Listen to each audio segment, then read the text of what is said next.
नापाक औरत। एक औरत हर सुबह खिड़की से अपनी पड़ोसन को देखा करती। अल्लाह की पनाह है, देखिए जरा कैसे गंदे कपड़े फैला रही है।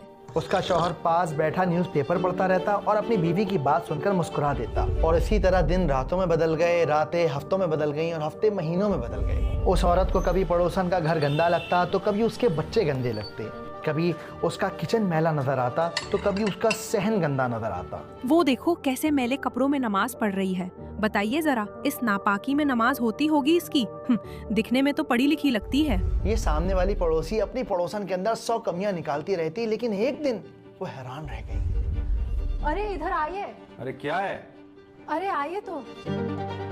दोनों ने खिड़की से बाहर झांक कर देखा और वो ये देखकर हैरान रह गए कि उस औरत का मकान एकदम साफ सुथरा था। आज उसके बच्चे एकदम सफेद शफाफ कपड़े पहने हुए थे और वो जो किचन हमेशा मैला लगा करता था ना, आज बिल्कुल साफ और चमक रहा था। औरत ने मियाँ की तरफ देखकर कहा, अल्लाह का शुक्र है, मैं तो दिन रात इसके लिए दुआ करती थी, आज जाकर पूरी हुई है।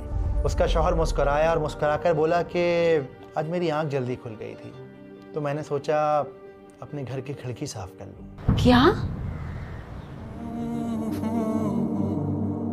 आज हम में से ज़्यादातर लोगों की यही परेशानी है कि अपने गिरेबान में तो झांकते नहीं, लेकिन सामने वाले के ऐप तलाश करने लगते हैं। अल्लाह सुब्हानहू तआला सूरह हुजरात में फरमाते हैं, ऐ अहले ईमान, बहुत गुमान करने से परहेज करो कि बाज गुमान गुनाह है, और एक दूसरे के हाल का तजस्सुस न किया करो, और न तुम में से कोई किसी की गीबत करे। क्या तुम में से कोई इस बात को पसंद करेगा कि अपने मरे हुए भाई का गोश्त खाए? उससे तो तुम जरूर नफरत करोगे, और अल्लाह का डर रखो, बेशक अल्लाह तौबा कबूल करने वाला है। और इसीलिए हमें तजस्सुस यानी दूसरों के अंदर ऐप तलाश नहीं करने चाहिए, बल्कि बड़े बड़े उलमाओं का ये कहना है कि हर इंसान को दूसरे इंसान के लिए ये ओपिनियन रखना चाहिए कि शायद सामने वाला अल्लाह का वली है, क्योंकि हम नहीं जानते कि कौन है जो रातों में अपने अल्लाह के आगे खड़े होकर गिड़गिड़ाता है, कौन है जो हर रोज़ कुरान को खोलता है, कौन है जो अल्लाह की आयतों को समझता है, और कौन है जो अल्लाह के इतने करीब है कि जितने करीब शायद हम कभी जा भी नहीं सकते। तो क्यों ना आज अपने अंदर झांकें और अपने आप से सवाल करें कि कुरान आखिर है क्या?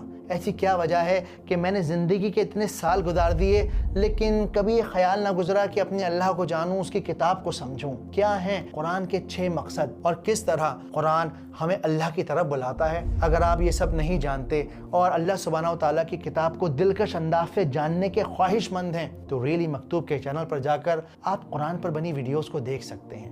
याद रखिए, कुरान को समझना मौलवी मौलानाओं का ही काम नहीं, बल्कि ये हर इंसान पर फ़र्ज है। उठो कुरान को थाम लो।